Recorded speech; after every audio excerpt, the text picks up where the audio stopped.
अस्सलाम वालेकुम मेरी यूट्यूब फैमिली। रमज़ान तो हमारा ऑलमोस्ट भागा जा रहा है इतनी तेज़ी से। जब 15 रोज़े हो जाते हैं रोज़े तो यूँ लगता है जैसे पर लगा के उड़ गए। और रमज़ान में तो ग्रॉसरी लेना बड़ा मुश्किल है, और अगर आपको कोई एमरजेंसी पड़ जाए और वो भी कनाडा में, बड़ा ही मसला हो जाता है। मेरा हो गया टैप ख़राब किचन में, और रमज़ान में आपको पता है कि टाइमिंग इतनी ज़्यादा ऑलरेडी शॉर्ट होती हैं, हमें घड़ी की सुइयों के साथ चलना पड़ता है। हमारे बाहर का मौसम कुछ इस तरह का हो चुका है। स्नो के अभी भी आसार आपको नज़र आएंगे, लेकिन बारिश ने काफ़ी हद तक इसको मेल्ट कर दिया है। बहुत ही खूबसूरत ये व्यू लग रहा था, ग्रास भी और स्नो भी। अब आप टैप ख़राब हो जाए तो आपको पता है किचन तो सारा बंद हो जाता है। तो मेरा चल रहा है सब बचा कुचा। और बारिश का इतना प्यारा वेदर होता है, इतना प्यारा। मुझे तो बारिश बहुत पसंद है। आप में से किस किस को बारिश पसंद है? मुझे तो बारिश की जो आवाज़ ऐसे लगती है जैसे कि कोई म्यूज़िक। अब हमें किसी ने बताया था कि आप होम डिपो में मत जाइएगा टैप लेने, आप जाइएगा कास्को पे, वहाँ पे आपको सस्ता मिलेगा। और ये देखें, कास्को में एंटर होते ही जो मैंने सूरत हाल देखी कि यहाँ पे तो समर की आमद के सारे ही आसार हैं। है तो इमरजेंसी हो गई, लेकिन इसके साथ साथ एक बहुत ही अच्छी बात भी हुई जिसने दिल खुश कर दिया। वो भी मैं आपके साथ अभी शेयर करती हूँ। तो ये मैं देख रही थी टैप्स की प्राइसेस। इतनी महंगी किचन टैप होती है, ये सिंक के साथ थी और वो सिंक के बगैर थी। सिंक के साथ $500 की, और सिंक के बगैर जो 300 की, 200 की। ये कास्को की प्राइसेस थी। कास्को में कभी भी खाली ट्रॉली हम लेके नहीं आए। मेरी तो अक्सर ऐसा होता है कि मैं इतने इतने दिन के बाद जाती हूँ, मैं और मेरे मियाँ जाते हैं तो हम 2 ट्रॉली लेते हैं, क्योंकि कास्को की पैकिंग काफ़ी बड़ी होती है। तो एक ट्रॉली पे जैसे टिश्यूज़, टॉवल टिश्यू और इस तरह की चीज़ें रखी होती हैं, और दूसरी ट्रॉली पे हम ग्रॉसरीज रखते हैं। ग्रॉसरीज में ज़्यादा जो है ड्राई आइटम कास्को से लेती हूँ ताकि उसकी एक्सपायरी का कोई मसला ना हो। तो यहाँ पे इतने खूबसूरत पौधे लगे हुए थे। पौधे मुझे बहुत पसंद है, मुझे गार्डनिंग का बड़ा शौक है, लेकिन अब मैं कर नहीं पाती, इसलिए मैंने बिल्कुल इस पे से हाथ पीछे कर लिया हुआ है।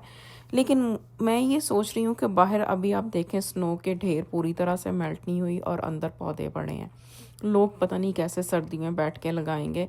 मैंने अभी देखा आज अपने हमसाए के, तो उसने अपने पौधों की जो है वो कटिंग कर दी हुई है ताकि जब नई कॉम्प्लें आए तो वो अच्छी शेप में हो। मैं तो अभी रमज़ान की वजह से बिल्कुल बाहर नहीं निकल रही, और सर्दी भी अच्छी खासी है, बीमार होने वाली बात है। ये देखें, अब कास्को में आए हों तो कुछ ना कुछ तो ग्रॉसरी का ना लेके जाएं, तो इस तरह से लगता है जैसे आपने कुछ नहीं किया। और वीकेंड पे कास्को पे आना इतना मुश्किल है, बहुत ही ज़्यादा रश होता है। बस मैंने भागते भागते अंडे उठा ही लिए। उसके बाद मैंने सोचा कि चलें होम डिपो पे भी एक चक्कर लगा लूँ, कि शायद वहाँ पे मुझे कोई बेटर टैप मिल जाए, या मुझे मैचिंग वो थोड़ा सा मेरा जो है वो टैप का कलर क्रोम में मिला मुझे, और मेरा सिंक सिल्वर में था। तो यहाँ पे एंटर होते ही देखें आगे पौधे ही पौधे।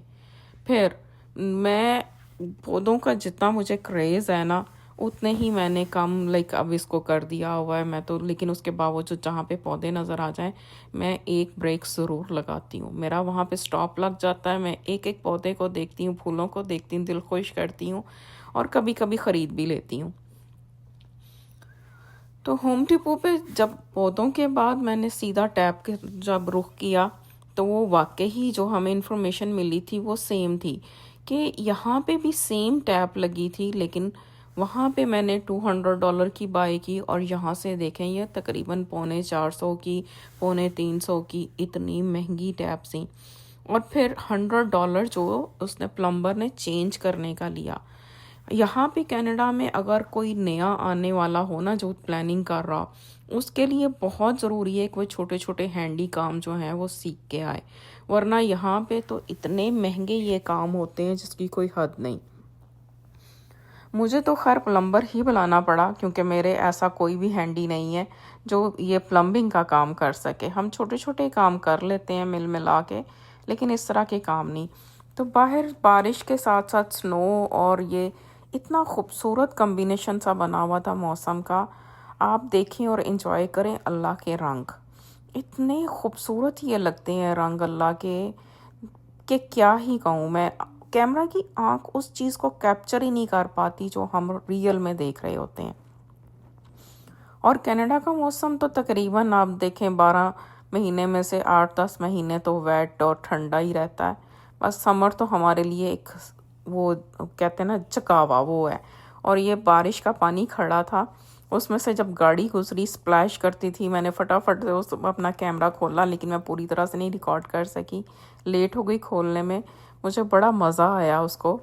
ये पाकिस्तान में ऐसे सीन होते हैं, लेकिन यहाँ पे भी कभी कभी होते हैं। क्यों, जब स्नो मेल्ट हो रही होती है तब भी पानी खड़ा होता है, जब तेज़ बारिश हो जाती है तब भी होता है। तो टैप ख़राब होने की वजह से पका पकाया तो कुछ नहीं, तो इसलिए मैं आगे की रिकॉर्डिंग कुछ नहीं कर सकी। लेकिन जो खूबसूरत बात हुई वो ये थी कि जो टैप चेंज करने आया था वो गोरा था। और जब हमने उसको पानी वगैरह कोई चीज़ ऑफ़र की कि आप कुछ ड्रिंक लेना चाहें, तो उसने आगे से कहा कि नहीं, मैं तो फास्टिंग से हूँ। यानी वो रोज़ा रखे हुए था, वो मुसलमान था।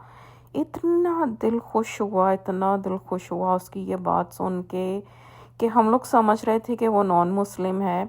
लेकिन जब उसने कहा कि नहीं मैं फ़ास्टिंग से हूँ और मेरे बच्चों से अस्सलाम वालेकुम कह के लाइक बात इस तरह से करके गया, तो बड़ा ही मेरा दिल खुश हुआ।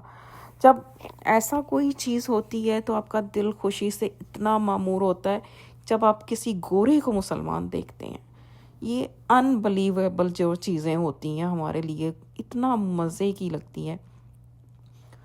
मुझे याद है पिछले साल मेरे बच्चे ने और उसके दोस्तों ने मिलके अपने एक दोस्त को मुसलमान किया था। मेरे पास वीडियो है उसके इस्लाम कबूल करने की, लेकिन बच्चों ने मुझे परमिशन नहीं दी कि मैं उसको अपलोड करूं। कहते नहीं मामा, उसमें नहीं आप करें ना। तो मेरा दिल बहुत करता है कि मैं आप लोगों के साथ शेयर करूं, लेकिन मैं उनकी वजह से ना उसको शेयर नहीं कर पाई। बस ये छोटी छोटी खुशियाँ होती हैं और इस तरह से हमारी जो है ना दुबाला हो जाती हैं जब हम किसी को दूसरे को मुसलमान नॉन मुस्लिम को या न्यू मुस्लिम को देखते हैं। और मेरा जो टैब ख़राब होने की वजह से कोई कुकिंग वगैरह तो नहीं हुई। तो ये था कि मेरे बच्चे जो हैं वो इनवाइटेड थे इफ्तारी पे, और मियाँ भी, और मैं और मेरा एक बेटा घर थे, तो हमने तो मंगवा लिया था पिज़्ज़ा। और मेरा के टैब ख़राब होने की वजह से सहरी के भी बर्तन पड़े थे, किचन में मैस हुआ हुआ था, तो इसलिए मैं किचन की तो कोई रिकॉर्डिंग नहीं कर सकी। तो ये मेरी पुरानी रिकॉर्डिंग है जो कि मैंने यूज़ करनी थी, और वो मैं आप लोगों के साथ शेयर कर रही हूँ। और मेरे बैकयार्ड की सिचुएशन अभी इस तरह से है स्नो की। बस ये एक आध दिन की ही मेहमान है अब तो।